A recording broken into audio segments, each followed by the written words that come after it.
El Señor ha elegido a Sión, ha querido que sea su hogar. Él ha dicho: viviré aquí porque este es el hogar que he deseado.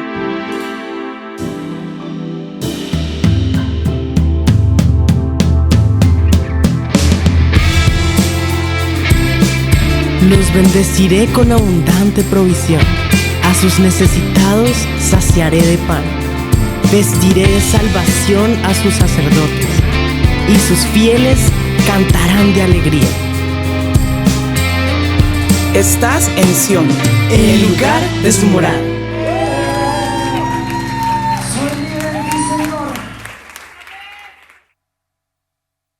Vamos a ir a la parte 2 de esta enseñanza, y es el proceso de sanidad. Podría usar muchas formas. Tengo diferentes escuelas en la iglesia. En este momento está rodando una escuela que tenemos 106 personas, se llama Transformados. El tema de la sanidad y la transformación ha sido algo que siempre ha ocupado en mi corazón un primer lugar. Porque una de las cosas que yo quise en mi propia vida, y eso me llevó a un viaje y ver en muchas personas, es que haya mucha gente muy especial, muy entregada en la iglesia, pero con muchos problemas de sanidad. En el corazón, en la mente, muchos problemas de sanidad también, de enfermedades físicas, de problemas espirituales. Y eso me llevó a un viaje a estudiar la palabra de Dios, a leerla, a investigar muchos libros, a leerlos, a ir a muchos seminarios y decir cómo encontrar la sanidad en la vida. Cómo una persona que está en adicciones sexuales puede salir de su adicción.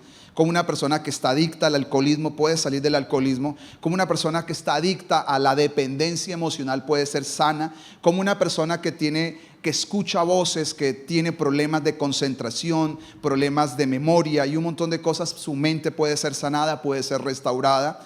Cómo realmente, a pesar de que hay gente difícil y nosotros somos difíciles, nos podemos llevar bien con la gente.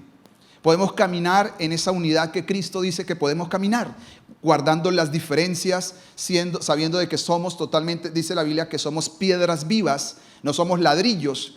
El concepto de ladrillo es que todos son iguales, pero la Biblia dice que somos piedras vivas, y si usted va a buscar piedras, casi nunca va a encontrar una piedra igual a la otra, porque eso somos nosotros. En este lugar estamos reunidos casi 200 personas y ninguno es igual.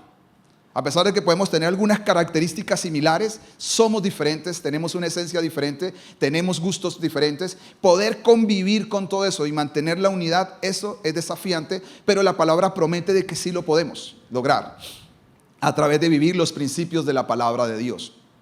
Así que hoy voy a enseñar acerca del proceso que yo creo no es todo en un tema que puede durar, como son escuelas enteras que dictamos de estas.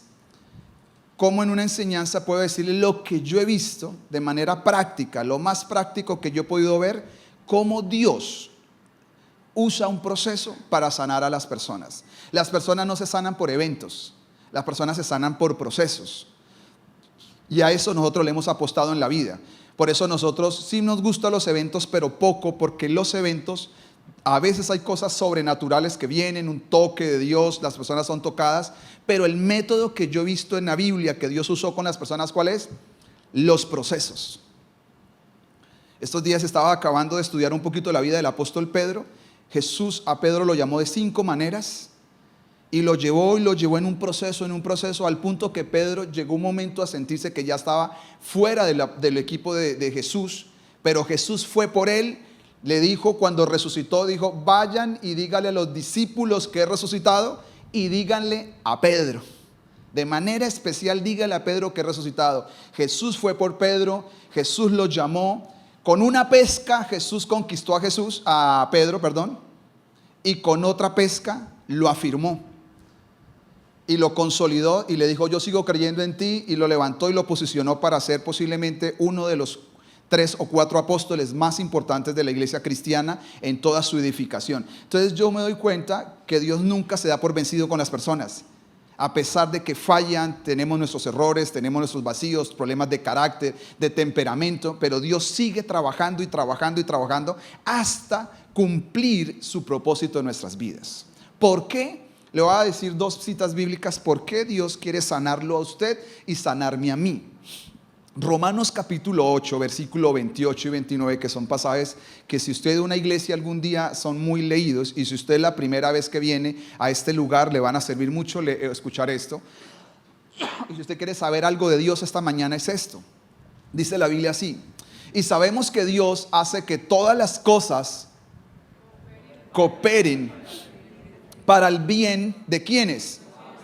De los que le aman. Cuando la Biblia dice todas las cosas, se tiene que saber que todas, absolutamente todas, hasta la que el diablo quiere hacerle daño a usted, Dios las transforma para bien, si usted lo ama a Él. Y dice, y no solamente a los que lo aman, sino a una cosa más. Y son llamados, ¿qué? Según el propósito que Él tiene para ellos. ¿Cuál es el propósito que Dios tiene para todos esta mañana los que estamos acá? El versículo 29 lo explica. El propósito es que Dios nos conoció ¿qué? A los suyos de antemano. Que usted y yo estemos acá no es una casualidad, es un propósito que Dios lo planeó antes. Nunca se me pasaría en la mente haber sido pastor y mucho menos estar en una iglesia. Nunca de los nunca se me iba a pasar eso en la mente. Pero Dios me conoció y lo conoció usted antes de que todo fuese hecho. Y aquí estamos por la gracia soberana de Dios. Y no solamente nos conoció de antemano, sino que pasó, nos eligió. ¿Para qué? Para que todos los que estamos acá seamos como Jesús. Dice, para que seamos como su hijo, a fin de que su hijo fuera el hijo mayor entre todos los hermanos. Es decir, nosotros somos todos hermanos de Jesús, tenemos un Padre, y el deseo de este Padre celestial, ¿qué es? Que todos nosotros seamos como su hijo. ¿Y qué va a hacer Dios? Que muchas cosas pasen a su alrededor para que usted se convierta como Jesús. Entonces, le voy a dar un ejemplo que he venido usando todos estos fines de semana porque el Espíritu Santo así me ha guiado. El perdón. Si usted tiene gente que le ofende, usted no solamente reprenda al diablo por ellas, es que de una u otra manera Dios los ha puesto en el camino. ¿Por qué? Porque quiere enseñarle a usted a ser como Jesús. ¿Y cómo es Jesús? Es alguien que nunca se llenó de odio y aprendió a perdonar. ¿Cómo usted sabe si va a formar el corazón como Jesús si no tiene una experiencia que pruebe eso, que lo vaya formando? Entonces, aún la persona que viene a ofendernos, no estoy diciendo de que Dios no la envió, pero Dios la permitió. ¿Para qué? Para formar nuestro corazón y hacernos como Jesús, porque Dios tiene un plan, que todos sus hijos sean como Jesús. ¿Y cómo vamos a aprender a ser pacientes como Jesús? ¿Usted qué cree que va a hacer el Señor? Poner en nuestra vida personas como Pedro, y posiblemente usted sea un Pedro. Dios va a poner personas contrarias a nosotros. Usted es súper acelerado, ¿y qué pone Dios al lado suyo? Dígame usted qué pone el Señor. Pone a alguien más suave, más calmado. Usted dice, se jala los cabellos pero no se mueve. Tranquilo, tranquilo. Dios está diciéndole que no todos son como usted y que usted tiene que tener la paciencia que Cristo tuvo con gente que dedicó 3 años de su vida y al final ¿con qué salieron? Con nada, todos salieron corriendo. Pero Dios tenía un plan. Entonces, ¿cómo va a ser Dios con nosotros? Si usted es una persona súper paciente, a veces tiene que poner al lado ¿quién? Personas más aceleradas. Pero todo es lo que Dios va haciendo. Lo que está haciendo no es que va a poner un equilibrio, que es un tema matrimonial. No, es que Dios quiere volverlo a usted como Jesucristo. Dios quiere volverlo a usted como Jesús. La tarea de Dios es esta en 1 Tesalonicenses 5:23. Y Dios se lo toma en serio. Y esta serie la estoy dando porque Dios se la va a tomar en serio con muchas personas, que los va a reestructurar, los va a cincelar y los va a trabajar. Dice, ahora que el Dios, que dice la Biblia, de paz, los haga santos en todos los que, y que todo su espíritu, su alma y su cuerpo se mantengan sin culpa hasta que Jesucristo vuelva. ¿Cuánto nos falta para que Jesús vuelva? No lo sabemos, pero este tiempo entre que Jesús venga y el tiempo actual que estamos, ¿cuál es la tarea que Dios va a hacer en estos últimos años? Comenzar a su iglesia, la entró en un periodo que se llama santificación. Va a santificarla, y mire la promesa del versículo 24. ¿Por qué Dios lo va a hacer? Dios lo va a hacer, lo hará porque que esto suceda, porque Dios es fiel quien nos llamó. En este tiempo comenzó un proceso de que Dios quiere transformarnos, santificarnos y renovarnos, porque nos va a hacer como ¿quién? Como su hijo. Entonces, cuando hablamos de sanidad, no estamos hablando de temas psicológicos, lo cual yo respeto mucho. En la iglesia hay muchos psicólogos. Yo respeto mucho eso, lo entiendo un poco, pero hay gente que lo estudió, que realmente ha hecho hasta maestrías de eso, y yo no voy a venir a enseñarle a ellos qué hacer. Pero lo que sí sé es que esto no es un tema psicológico, esto es un tema espiritual. Jesús quiere sanar nuestras vidas porque quiere llevarnos a ser como su Hijo. Y no hay algo más especial que ser como Jesús, porque cuando somos como Jesús, o por lo menos intentamos ser como Jesús, nuestras vidas son diferentes. Cuando usted lee la Biblia, nunca va a encontrar de Cristo esto. Ni una persona llena de odio, nunca lo va a encontrar. Yo he leído la Biblia una y otra vez. Nunca va a encontrar usted un Jesús lleno de odio. Usted nunca va a encontrar un Jesús que usted dice tuvo molestia, y la única molestia así de enojo fue contra el pecado. De resto nunca usted lo vio que, a pesar de que estuvo enojado con fariseos por toda la vida que llevaban, aún a ellos les extendió el perdón. Usted nunca va a encontrar que Jesús estuvo deprimido, en depresión, estuvo triste, un momento oscuro cuando tiene que ir al Getsemaní, pero en depresión nunca estuvo. ¿Por qué? Porque su vida estaba gobernada por el Espíritu Santo, y esa vida es la que Dios nos quiere ofrecer a nosotros, y esa vida es la que nos puede sanar a nosotros, una sanidad verdadera. Una cosa es que usted lo mediquen o lo asesoren o lo lleven para sostener sus problemas, y otra cosa es sanarse. Y eso es un acto soberano del poder de Dios en la vida de todos sus hijos. Y Dios quiere sanarnos. Así que esta mañana, en estos minutos que tenemos, quiero explicarle lo que yo creo que he aprendido de Dios estos años. ¿Cuál es el proceso que Dios va usando para sanar personas? Así que hoy voy a enseñar 7 verdades, pero yo sé que voy a enseñar nomás 6, como la noche me pasó igual. No voy a alcanzar el último punto, así que solamente vamos a enseñar 6 verdades acerca de cómo es que Dios comienza a sanar personas, cómo Dios comienza a sanar matrimonios, cómo Dios comienza a sanar la mente de las personas. Casi siempre es el mismo principio, cómo Dios sana las finanzas, cómo el principio es para todas las áreas que tienen un área enferma. Dios va a usar el mismo principio. Así que lo primero que vamos a mirar es algo que nosotros llamamos el descubrimiento. El primer principio, la primera verdad de esta mañana, le vamos a llamar el descubrimiento. Como el último que va a tocar entre 8 días, son los más importantes. Y vamos a ir a Éxodo, capítulo 4, versículo 6. Dios está hablando con Moisés y dice, ponle de 5, por favor, qué pena. Por eso se te ha parecido Jehová, el Dios de tus padres, el Dios de Abraham, el Dios de Isaac, el Dios de Jacob. Versículo 6. Y le dijo, además Jehová, mete ahora tu mano en el seno. Aquí está hablando acerca del corazón. Mete tu mano en el corazón. Y él metió la mano en su seno, en su corazón, y la sacó. Y aquí que su mano estaba como leprosa. ¿Llena de qué? La lepra hasta el día de hoy es un tema bien complicado. En Colombia no la conocemos bien. Solamente hay un lugar acá en Colombia que tienen personas en recuperación de lepra, pero este tiempo, como no había tanta medicina, la lepra, además de que era un tema físico, era considerado que la persona que tenía lepra era porque tenía pecado, era porque había pecado en sus vidas. Por eso los leprosos no se podían acercar a los campamentos, por eso los leprosos pasaban por todo un proceso para poder, si se sanaban, volverlos a reincorporar otra vez. Y Dios está hablando con Moisés, y Dios le dice a Moisés esto. Moisés le dice, Dios, yo me voy a presentar frente a Faraón, y ¿cómo yo voy a hacer para que Faraón crea que tú me enviaste? Entonces Dios le dijo, va a pasar 3 señales. La primera señal es esta. Tú cogerás una vara, y cuando coges la vara, se volverá una serpiente. Y la volverás a coger, y la vara se convertirá, y la serpiente se convertirá otra en vara. Esa es la primera señal. Dice, si Faraón no crea esa señal, vas a hacer la segunda señal. La segunda señal es esta. Mete tu mano en el corazón y sácala. Y cuando la sacó, ¿cómo estaba? Llena de lepra. Y el versículo 7 dice, ahora vas a hacer lo siguiente. Vuelve a meter tu mano en el seno. ¿Y qué dice la Biblia? Él volvió a meter su mano en el seno, y al sacarla de nuevo del seno, he aquí, ¿qué dice la Biblia? Volvió otra vez a estar normal. Esta es una señal para Faraón, pero lo que Dios estaba haciendo con Moisés era otra cosa. Dios le estaba diciendo algo a Moisés que él no se había dado cuenta.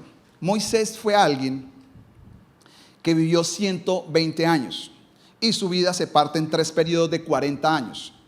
Los primeros 40 años él vivió en la casa de Faraón y vivió súper bien. pero era un hombre bastante violento y agresivo, a tal punto que algún día él descubre que él es hebreo, porque su mamá fue la que lo crió, a pesar de que vivía en la casa de Faraón, lo crió y le dijo que él era un hebreo, y un día un egipcio estaba atacando a un hebreo, dice la Biblia, y él fue a defenderlo, y la defensa no fue una defensa normal, dice la Biblia que lo terminó matando a los puños. Quiere decir que no es un hombre de un carácter tan fácil. Además que él fue criado en medio de guerreros. Si algo sabía Moisés era pelear. Pero más adelante Dios dice que no hay un hombre más manso en la tierra que Moisés. Entonces lo que vivió Moisés, ¿qué fue? Fueron 40 años en Egipto, 40 años en el desierto y 40 años guiando al pueblo de Israel. En eso se parte su vida.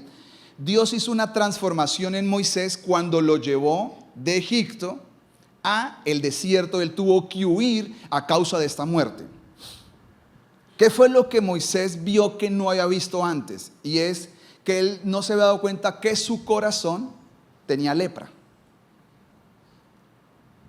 Y que Dios lo iba a llevar ¿a qué? A un tema de sanidad.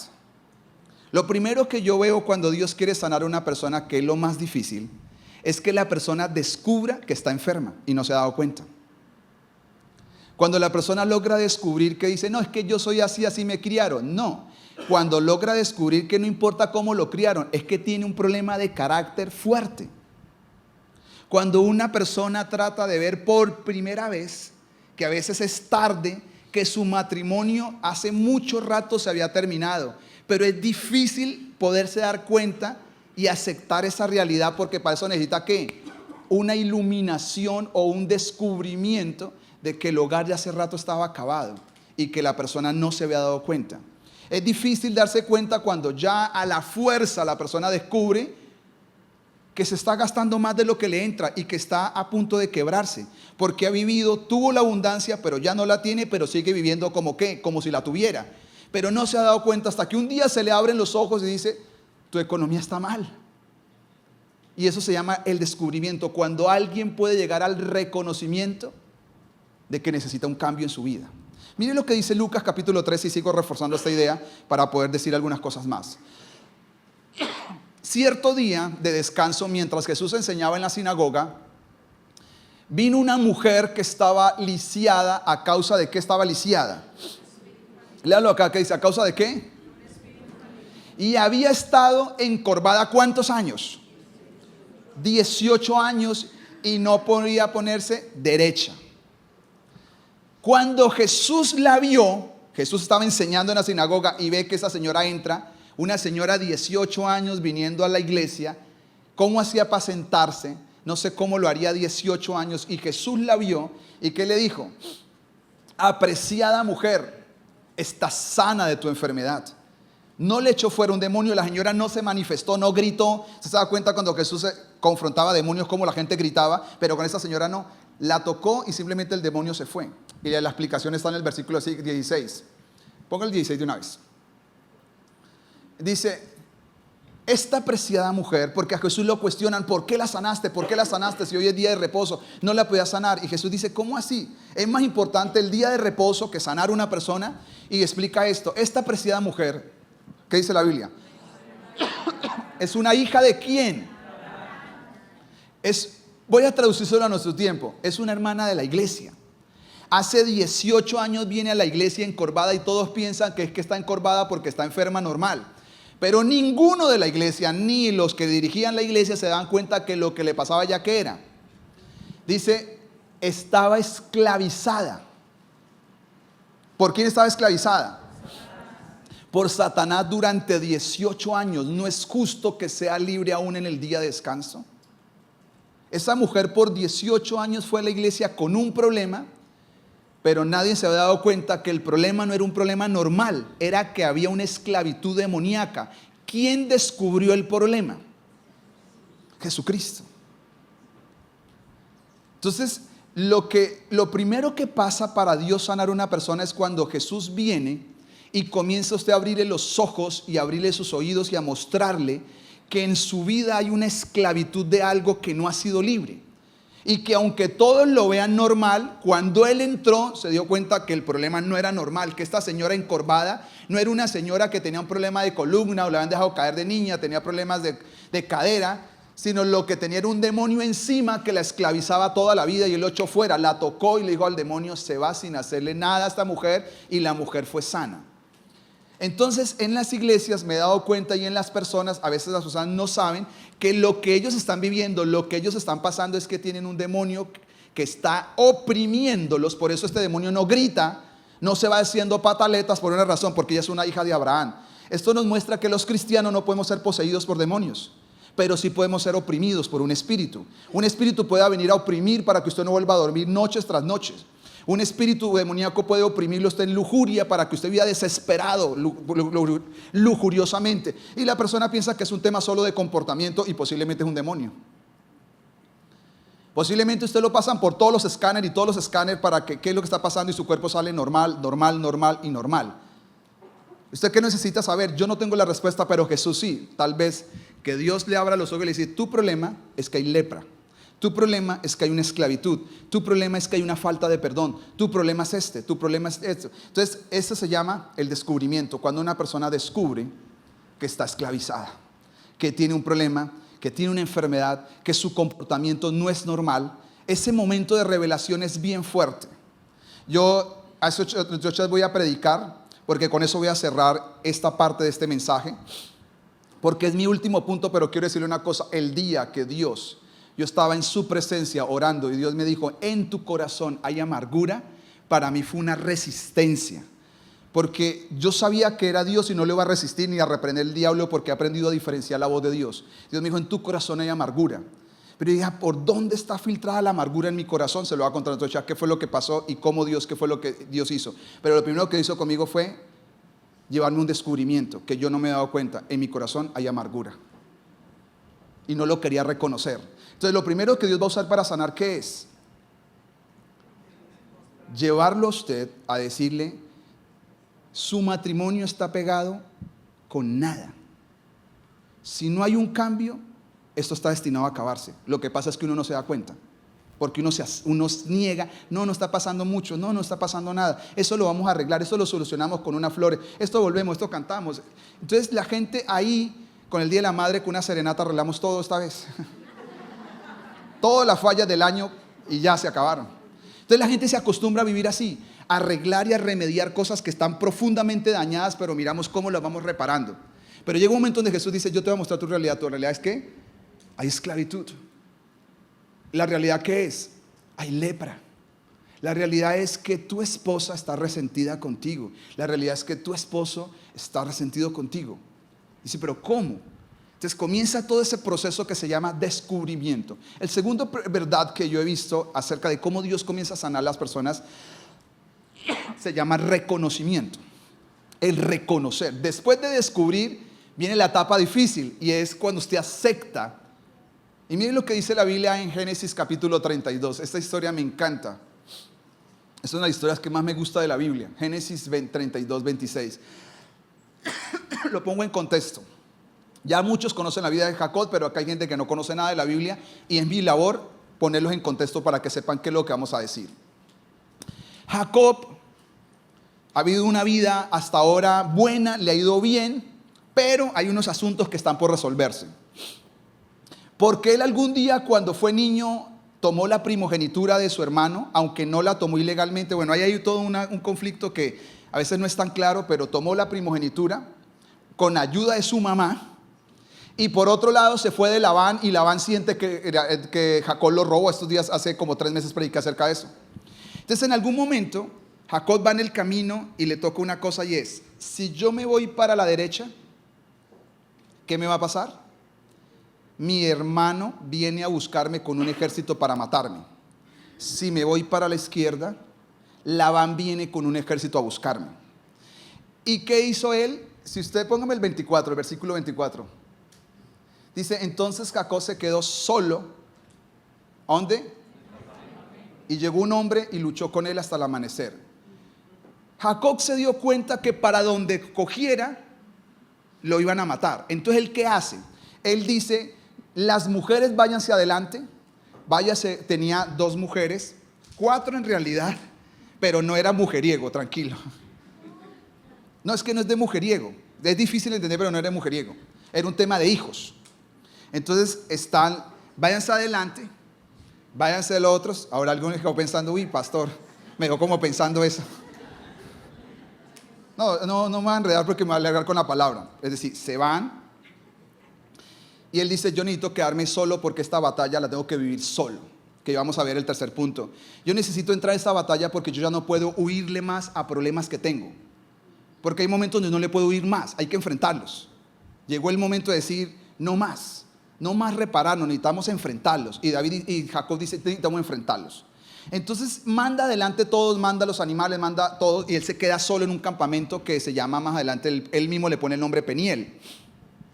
Estando en ese lugar, el versículo 26 dice que apareció un hombre, y le adelanto rápido la historia. Este hombre es un ángel que se llama el ángel de Jehová según Oseas 11, pero este ángel se llama Jesucristo. Es una preencarnación, una teofanía de Jesús en el Antiguo Testamento. Jesús viene al encuentro de Jacob y van a tener una pelea con Jesús, pero Jesús simplemente no está peleándole. Es como decir, peléeme, y dice la Biblia, y que le ganó a Jesús. Es rara la historia, porque dice que peleó y hasta que al final le ganó, pero era como que Jesús quería que le ganara. Esa es la historia. Pero más, esto es lo que quería hacer Jesús con él. Luego el hombre le dijo, están ahí forcejeando, y el hombre que se va y se quiere ir, y Jacob dice, yo no te dejo, no te vas, y lo agarra y dice, no te vas. Y el hombre que le dice, por favor déjame ir, pues ya amanece. Y el que dice, no, yo no te dejaré ir hasta que me bendigas, le dijo Jacob. Entonces mire lo que le pregunta a Jesús, ¿cómo te llamas? ¿Y qué le respondió a él? Jacob respondió su nombre. Jesús sabía el nombre de él. ¿Por qué se lo pregunta? Dice, yo quiero que tú me digas tu nombre. Antes de bendecirlo, él le dice, están en esa lucha, en esa batalla, y él dice, listo, ok, te voy a bendecir, pero antes de bendecirte, porque ya tengo que irme, yo quiero que tú me digas tu nombre. Nunca se le olvide estas cosas para cuando vaya a ponerle a los que van a tener hijos. No le voy a poner solamente Michael. Los judíos tienen una cosa extraordinaria que Dios se la enseñó, y es que los nombres de los hijos tienen que tener 2 características, o una de las 2. Es que el nombre de ese hijo va a marcar el destino de la persona o va a marcar la identidad de la persona. Por ejemplo, Jonás. Jonás significa paloma. ¿Y cuál fue el llamado de Jonás en la vida? Ser un mensajero. Y así lo cumplió. Los papás, entendiendo que Dios iba a usar ese niño desde pequeño, lo llamó Jonás, porque iba a ser un mensajero de Dios para la vida. Entonces usted no busque cuál es el hombre más famoso para el nombre que está de moda, Messi Manuel, sino que usted pueda poder decir, vamos a buscar un nombre realmente inspirado por Dios.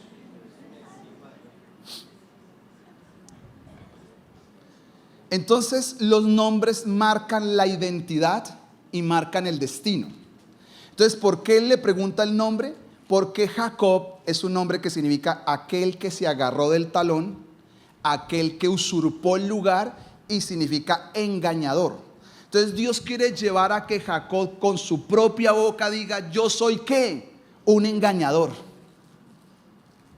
Entonces el segundo punto después del descubrimiento, que es, Dios quiere llevarlo a usted a que si usted lo descubrió, solo usted puede decir, yo no tengo problema con una cerveza, yo soy alcohólico.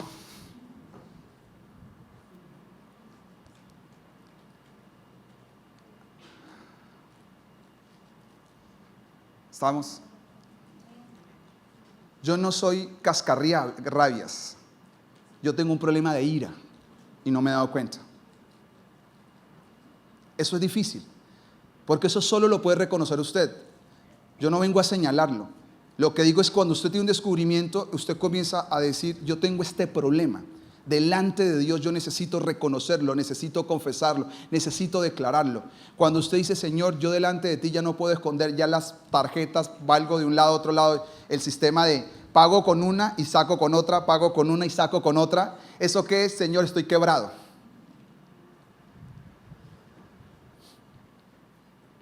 Cuando usted llega a ese punto, por eso estos temas de sanidad son tan difíciles, porque ese es el momento difícil, donde necesita meterle el bisturí. Donde acá no hay simplemente, bueno, ¿qué aspirinas me dan en la iglesia para sanarme? Es que hay que ir al fondo. Y el Señor quiere tratar con Jacob. Y el tratamiento con Jacob es: yo necesito que antes de bendecirte, tú reconozcas con tu propia boca quién eres. Y después, ¿qué le dice Dios? No te volverás a llamar nunca más Jacob. ¿Cómo te llamarás? Israel. Y hasta el día de hoy por eso se llama Israel, Israel. Israel significa el que vio cara a cara a Dios, el príncipe de paz. Dios le da un cambio radical al destino de este hombre, pero para que el cambio radical viene antes, la antesala que es, él reconoce que tiene un problema. David en el Salmo 51, cuando cometió la peor embarrada de su vida, dice en el Salmo 51 una cosa así dice: contra ti, ¿qué dice la Biblia? He pecado, he hecho lo que es malo ante tus ojos, y quedará demostrado, vemos lo que él dice, y quedará demostrado que tienes razón en lo que dices, que tu juicio contra mí, ¿qué es? Porque ¿qué le pasó a David? En el Salmo 32 dice: mientras yo me mantuve en silencio, mientras yo no quise hablar de mi pecado, mis huesos se fueron envejeciendo. Por dentro me comencé a desesperar, de día y de noche no podía dormir, hasta que mi pecado te declaré. Porque llega un momento donde Dios no lo va a obligar a usted, pero el proceso para sanarse, después de descubrir que hay un problema, ¿qué es lo que sigue? Necesito reconocerlo delante de Él. El tercer paso, ¿qué es? El tercer paso en el cual Dios lo va a llevar a uno se llama la soledad o el desierto. No desaproveche el desierto. Ese desierto donde mucha gente desaparece del camino. Ese desierto donde hay gente que usted paga, y cuando paga todos están, pero cuando no pagan, usted espera que ahora ellos también inviten y ya no invitan. Y ya usted lo sacaron. Pero usted dice: tranquilo, me sacaron, estoy herido. No, Dios permitió que lo sacaran porque necesita quedarse solo. El proceso de transformación de Jacob, ¿qué es? Dios lo llevó ¿a dónde? A la soledad. Y ahí comenzó a hablar con él. La Biblia dice en Oseas capítulo 2 versículo 14 y 15 esto: pero luego volveré, está hablando de Jerusalén, a conquistarla, habla Dios. ¿La llevaré a dónde? ¿A dónde la llevará Dios? Dice: la llevaré a un desierto, y cuando esté en el desierto, allí, ¿qué va a pasar con ella? Le comenzaré a hablar tiernamente a su corazón. El versículo 15 dice esta maravilla. Dice: le devolveré sus viñedos y convertiré el valle de la aflicción. ¿En qué lo convertirá? En una puerta de esperanza. ¿A dónde lo hará Dios? En el desierto. En el desierto, cuando uno piensa que no hay salida para los problemas, Dios comienza a aparecer. Porque un desierto es un lugar solo, y ahí Dios comienza a trabajar con la vida de los seres humanos. Cuando usted dice: este hombre yo lo amo, y sin él nunca podré vivir. Pues yo conozco muchas personas así, vivieron y salieron adelante y están felizmente casados ahora en el nombre de Jesús. Porque Dios es bueno. Cuando pensaban que se acabó su vida en el desierto, que la vida ya está terminada, Dios vuelve a abrir, en medio de la aflicción que vuelve a abrir, una puerta de esperanza para que salga del desierto. Cuando usted dice: Señor, yo no sé por dónde voy a salir económicamente, debo tanta plata.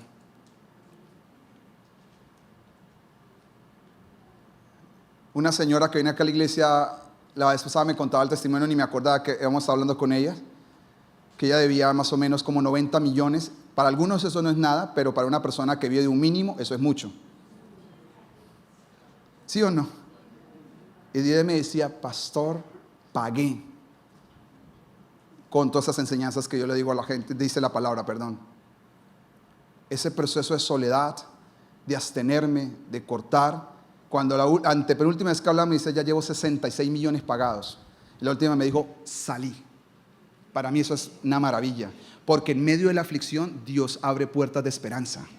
Pero ¿cómo lo hace? En el desierto, donde hay gente que dice: yo nunca voy a superar la muerte de esta persona. Pero ahí Dios comienza a sanar el corazón, a hablarnos tiernamente, y nos va sacando de la aflicción. ¿Hasta dónde nos va llevando? Hasta las puertas de esperanza, y a encontrar una salida a problemas que usted nunca pensó que tenían una solución, porque Dios lo hace una y otra vez, una y otra vez. Lo que pasa es que ahí en el desierto, en esa soledad, no es tan fácil quedarse solo, no es tan fácil cortar con cierta gente. Mira, hay gente que a usted no le conviene llevarla en esta nueva viaje que usted va a tener. Necesita sacarla de su vida. Yo cuando digo algo, estas cosas, porque yo he orado harto para que el Espíritu Santo me diga qué palabras decir. Y si le he hablado estos días del perdón, y si estos días he hablado harto de cortar amistades, es porque ustedes, algunos acá, no todos, necesitan hacer esas dos cosas: perdonar y necesitan cortar con gente, porque para el próximo viaje no los puede llevar. Porque si los lleva, siempre de lo siempre usted seguirá igual. Necesita hacer un cambio. Necesita entender que no es que son malos, es que ellos no están listos para ir con usted para lo que Dios quiere llevarlos.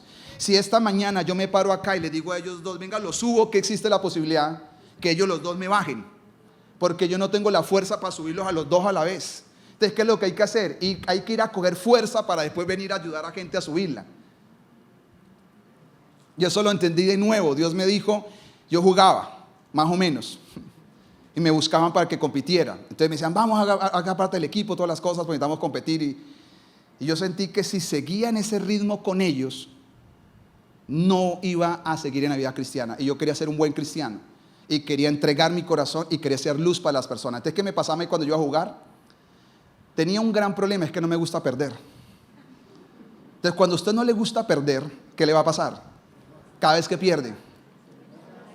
Entonces, como yo jugaba un equipo que casi nunca perdía, entonces tocaba darse contra todo el mundo. Y yo dije, yo no vuelvo más, porque yo siempre llego lleno de ira, de enojo, de molestia. Y yo no quiero volver a jugar más así, porque mi corazón no está sano.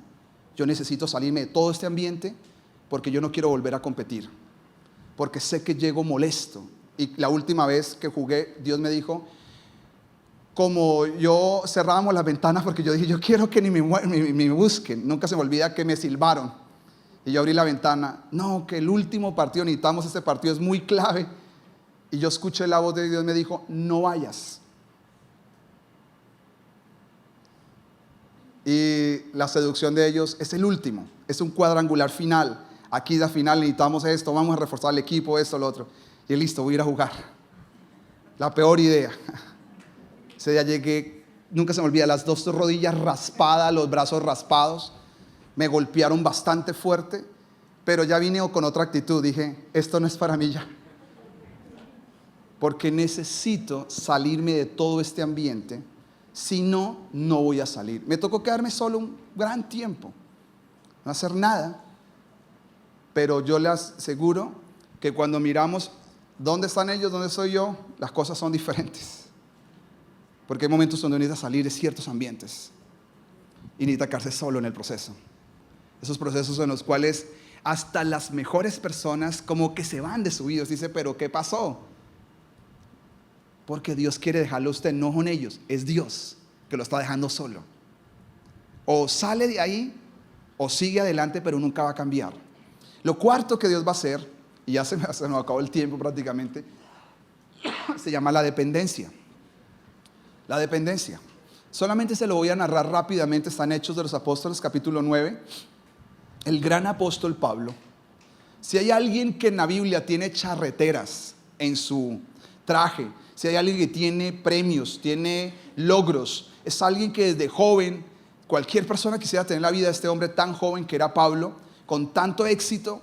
Pero Pablo, en todo su éxito y todo lo que se iba a convertir después, porque después se iba a convertir en muchas cosas en la vida poderosas, como el mayor apóstol posiblemente de lo que Dios ha levantado, Dios usó gente desconocida para Pablo. Y el encuentro de Pablo fue tan sobrenatural que él queda ciego. Y todo esto, para mí, nada de esto es casualidad. ¿Por qué a él lo deja ciego? Y esta es la razón. Dice la Biblia, Saulo se levantó del suelo, pero cuando abrió los ojos, yo no me imagino cómo será esa impresión. Intentar ver, pero no poder ver. ¿Por qué? Porque está ciego. Y si está ciego, entonces sus compañeros lo llevaron de mano hasta Damasco. Usted se imagina, con toda su prepotencia que él tenía hasta ese momento, con toda su ímpetu en la vida. Dice la Biblia que llevaba cartas en sus manos persiguiendo cristianos, porque era personas que tenía ascendencia a todos los líderes religiosos, y todo ese poder que él tenía y ese intelecto que tenía, educado a los pies de Gamaliel y todo eso. Y ahora, ¿cómo está? Como un señor adulto, con sus ojos que no puede ver, y alguien lo está llevando, porque Dios desde el inicio le enseñó una cosa, ¿qué es? Tú vas a tener que depender de otras personas. Quiera o usted no quiera, para sanarse, usted va a tener que ver con otras personas, porque Dios lo va a hacer así. para sanar personas. Por eso nosotros no creemos en los monjes tibetanos ni nada de esas cosas, que tienen que ir por allá en una montaña para ser santos. Pues que solo todo el mundo es santo. El problema es cuando estamos acompañados.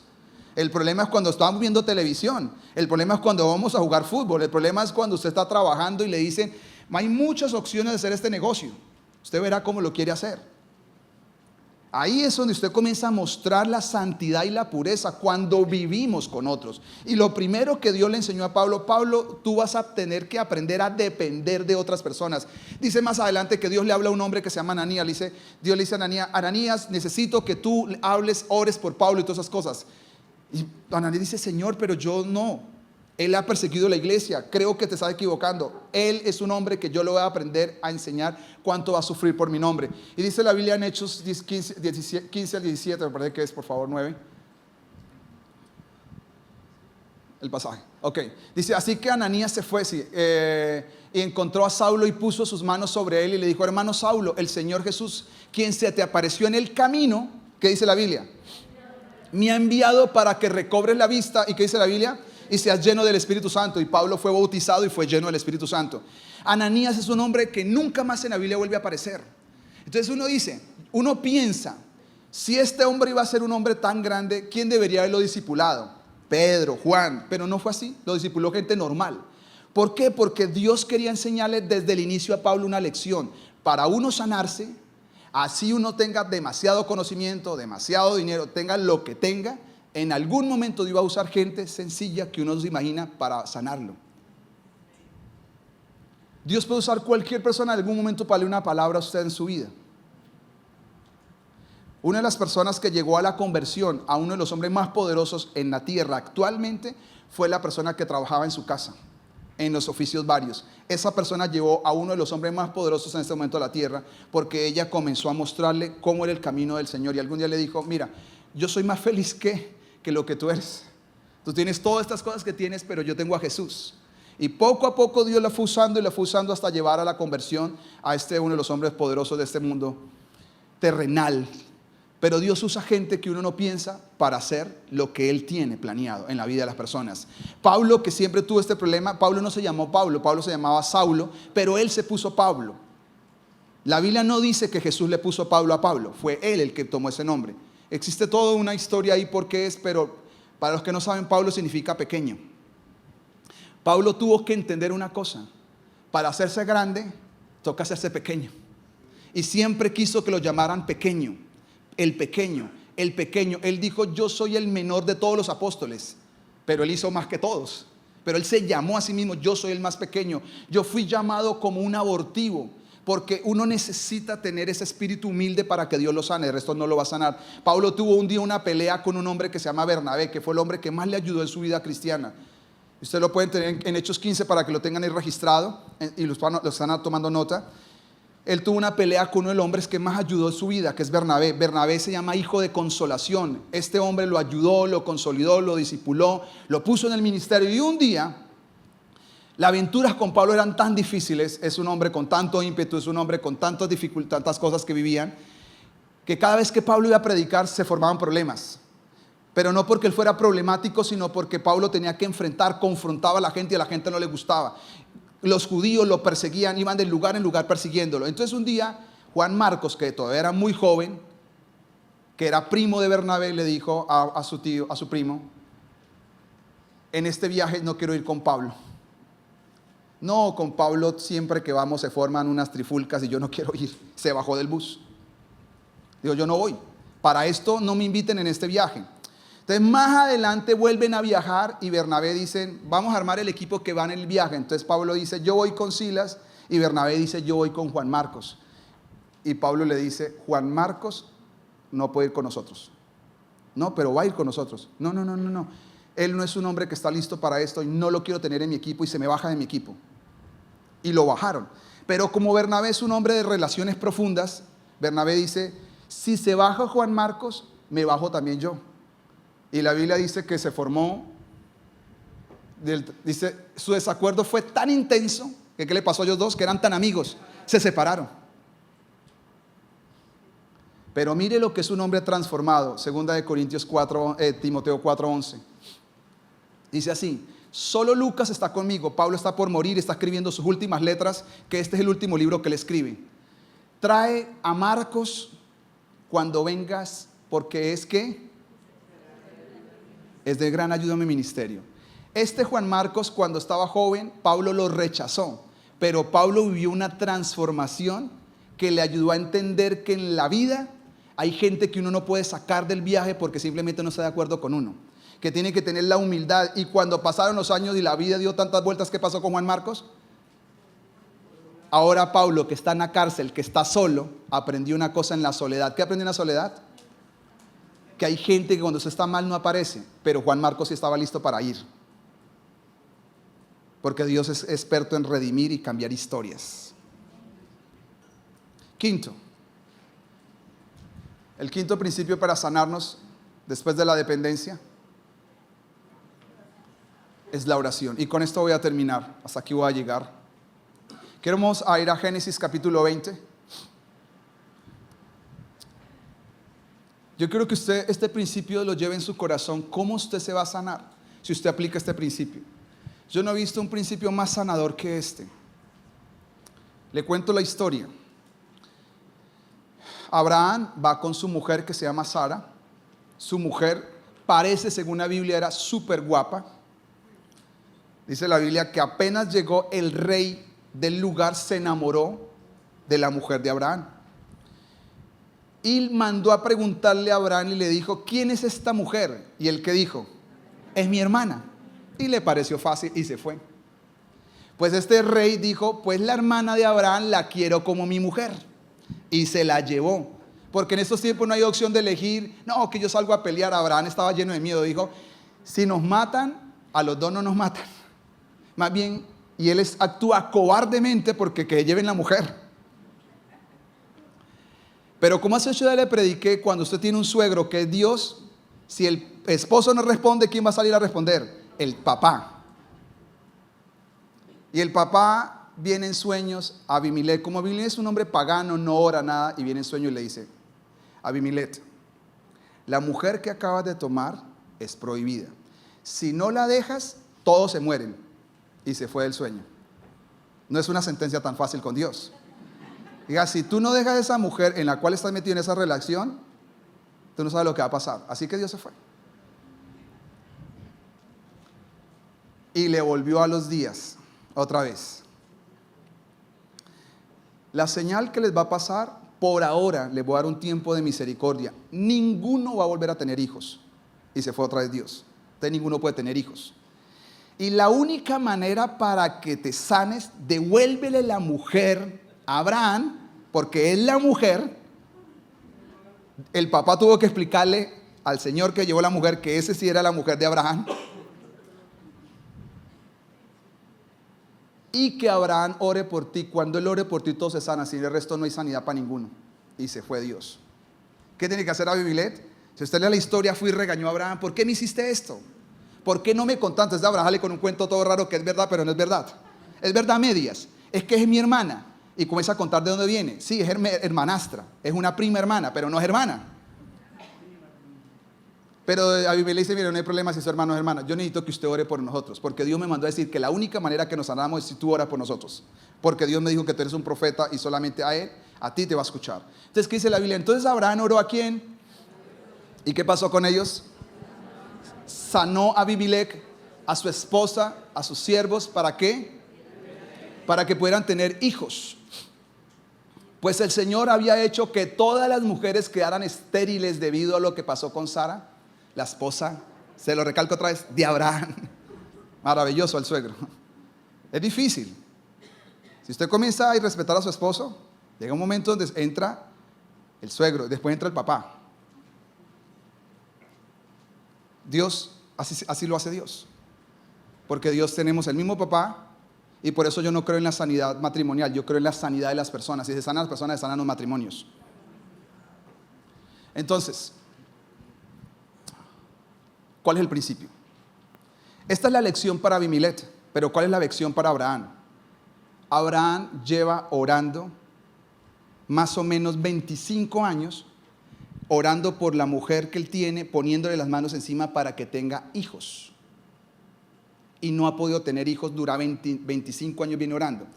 Y un día Dios le dice, ora por ellos, y al otro día todos amanecieron sanos. ¿Cuál cree usted que es el principio?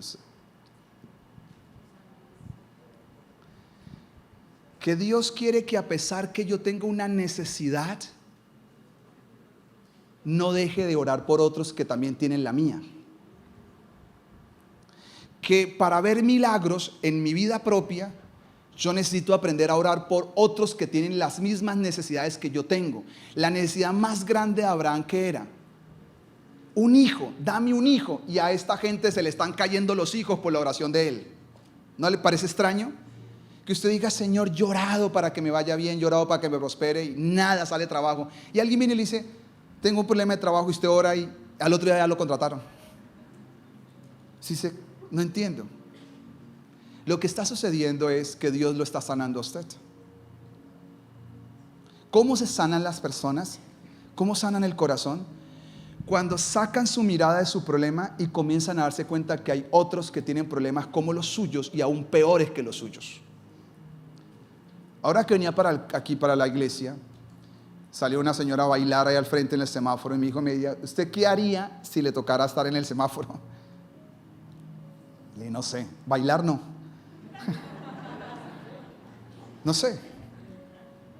Entonces, el Espíritu Santo de Dios me habló, porque es decir, tanta gente se queja porque le falta cosas y mire esta gente todo el día en un semáforo esperando que alguien le dé una moneda.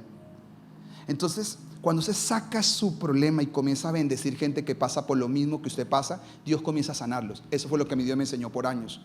Cuando yo veo que yo tengo problemas con mis hijos, ¿qué tengo que hacer? Comienzo a orar por los hijos de otros para que Dios los sane. Cuando yo comienzo a perder la paz, no puedo dormir, comienzo a orar por gente que no puede dormir también como yo. Saco mi mirada de mí, comienzo a que hay muchos estériles que necesitan ser sanados como Abraham. Dios le dijo, ora por estériles y todos se van a sanar, aunque todavía tú tengas que esperar que tu hijo. Pero llegó un momento, ¿qué pasó? Que la divina promesa se cumplió y Abraham no tuvo uno. Todos nosotros somos hijos de Abraham, pues somos las estrellas del cielo. Todos los árabes vienen de Abraham y todos los judíos vienen de Abraham. Tuvo tantos hijos por si acaso, porque Dios le prometió y Dios lo que promete cumple. Así pasen los años, pasen los meses, pero Dios va a cumplir lo que Él hace. Pero Dios sana a las personas, es así. Si usted tiene una situación que usted está viviendo, una crisis financiera, deje solamente de orar por sus finanzas y comience, Señor, tanta gente, posiblemente aún en este auditorio, que aquí necesita su oración por las finanzas.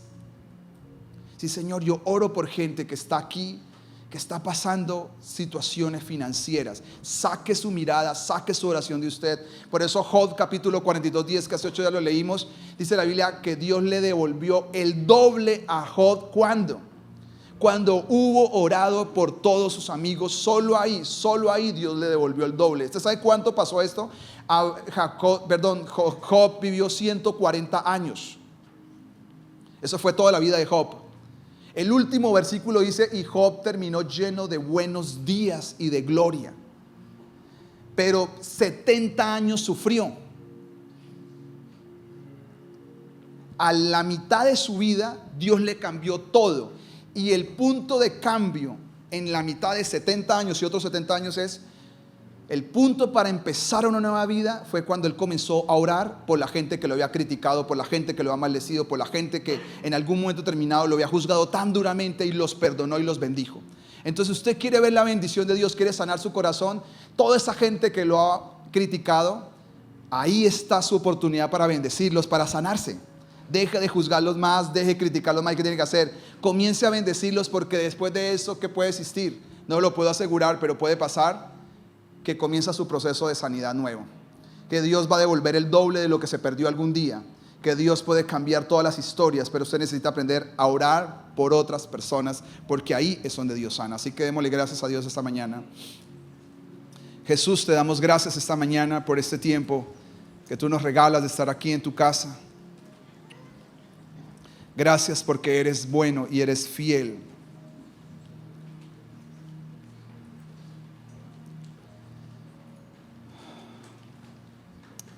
Gracias porque tú eres el sanador. Gracias porque tú sanas. y te quieres revelar a la iglesia como el sanador. Señor, tu palabra ha sido hablada, tu palabra ha sido enseñada y el fruto queda en tus manos, Señor. Cada persona pueda tener la disponibilidad de recepcionar la palabra y atesorar la palabra, Señor. Y que el fruto de ella está en tus manos, Dios. Yo bendigo cada persona. Bendigo sus vidas, Señor. Y oro que la presencia del Dios Santo vaya con ellos, Dios. La presencia del Dios Santo vaya con ellos. Que ellos puedan ver la obra sanadora tuya en medio de cada día, en medio de cada circunstancia, en medio de la soledad, en medio de esos periodos, Dios, después de quedar solas en casa con un niño pequeño, Señor. En medio de tener que recoger un negocio, Señor, y volver a empezar. En medio de ser despedidos, Dios, de un trabajo, Dios, y no saber para dónde tomar camino, Señor. Ahí en medio de todas esas cosas, tú eres un Dios que vas a abrir una puerta de esperanza en medio del valle de la aflicción, Señor. Esta mañana lo declaro sobre este pueblo. Toda persona en aflicción, declaro que tú les vas a abrir una puerta de esperanza, Señor, para que encuentren una salida a todos sus problemas y a todas las cosas que tú quieres hacer en ellos. Gracias, Jesús. Les bendigo profundamente en Cristo Jesús. Amén. Y amén. Den un aplauso a Jesucristo esta mañana.